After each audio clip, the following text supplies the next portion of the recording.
So let's all welcome Jonas Cain!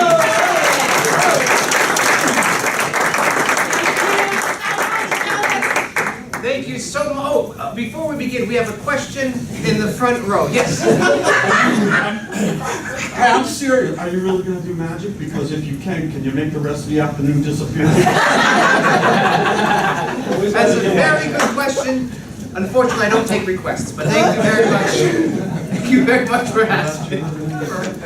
There's a rule of magic. You're never supposed to do the same trick twice for the same audience. You know why that is, right?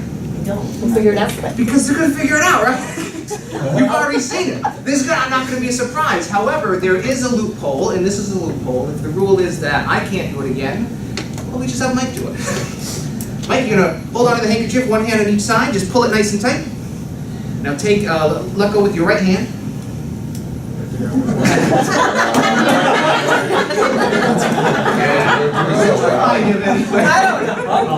Hold up high so everyone can see. Alright, turn and face everyone.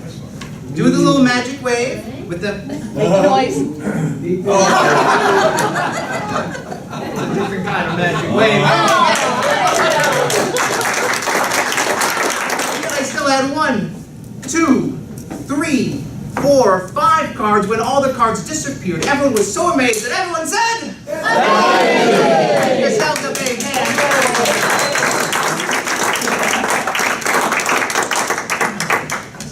Isn't this fun? We should do this every Thursday. What are you folks doing next Thursday? This time we're at the bar. You're going to be at the bar. Thursday, Friday, you know. I like you. Why do trees make such great detectives? They can get to the root of the problem.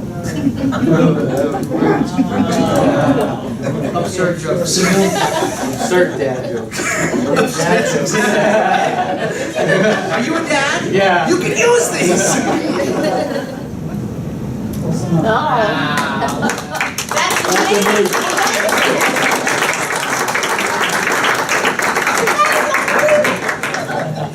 Pretty good. Right now we realize. Yeah, because you're pretty I am. good.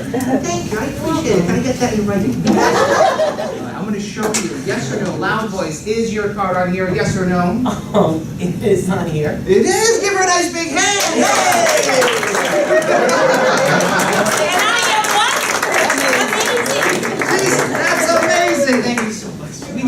We can do the columns too. 58 and 12 and 6 and 3. That's 79. And 2 and 7 is 9. 9 and 9 is 18. 18 plus 61 is 79. 11 and 59 and 4 and 5 is 8, 1, 60 and 10 is 81. You guys are very creative. Specifically, as Sherry said, I've been practicing magic now for well over 20 years. And what I've come to understand is that what makes for a successful magic show has less to do with card tricks.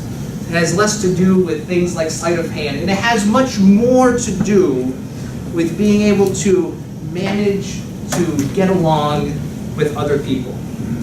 You see, every time I walk out on stage, every time I walk to the front of a conference room, I'm walking into a situation where I have to work with people that I've never met before. And I have to learn very quickly how to either get them on my side or at the very least align myself with their side so we can have a successful outcome. One of my favorite quotes comes from President Theodore Roosevelt. He said the most important single ingredient for the formula of success is knowing how to get along with people. Because I could be the best magician technically, but if I haven't demonstrated genuine care and mutual respect and understanding, well, no one's going to care if I can find your card or not, right? So the real secret to magic is really learning how to work together as one. Do I see what you see before asking, do you see what I see? Do I know what you know before asking, do you know what I know? And lastly, do I know what you want before asking if you know what I want? Well, since you're Max, right? Max, you're going to be the person to choose an object. So it's important that you don't say what it is, because she might hear. It's important that you don't pick it up, because then when she comes back in the room, she might have seen that it was moved. So you're just going to point to one of the objects and make sure as many people can see which one it is. And then take your hand away so when she comes back in, she can't see. Make sense? We're setting up these rules to make it difficult for Sherry. Alright, so Sherry, you may leave the room. But black. So whenever you're ready.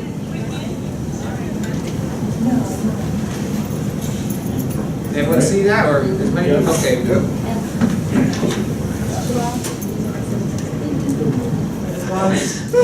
All right. This.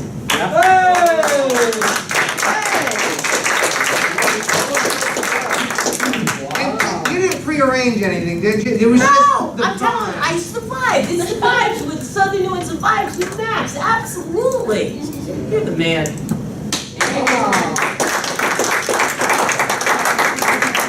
It's important that you understand how this happened, how this came about. This happened because before the show, Sherry and I made a connection. And we were talking earlier about how meeting on the common ground, talking about the same language. It's important to speak the same language. The most important language in a company is the language of the team, right? And if we fail to keep these three different components in mind, then they can lead to a disconnect. For example, if we try to communicate something that we personally don't feel, then our communication becomes dispassionate.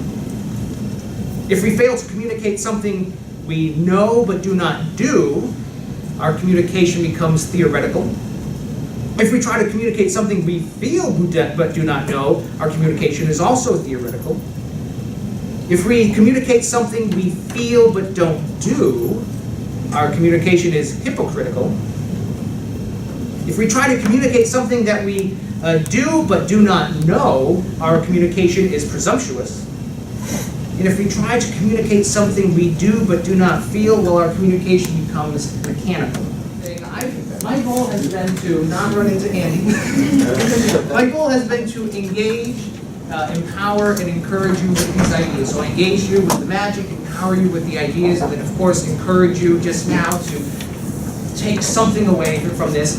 But my ultimate goal is so that you can excel in your work, at home, and really beyond. But that part is really up to you. It depends on what you're going to do moving forward. I'm going to leave you with one final piece of encouragement other than the website. And this is something very important. This is the lemon. Where's the vodka? Because when life gives us lemons, add vodka, right? But this is the encouragement I like to leave. This is one of my favorite messages. It's that whatever our lemon is, whether it's complacency or just not caring or indifference, whether it's strife of any kind, instead of running away from it, we cut to the very core and get to the very center, because in the middle we'll find something that we didn't think we'd find there. In this case, it's a fortune in the form of a playing card. Oh, Sherry chose a card earlier. What was your card? Two of Hearts. The Two of Hearts. Are you sure it wasn't the Five of Hearts? Oh, thank goodness, this is the Two of Hearts. Wow.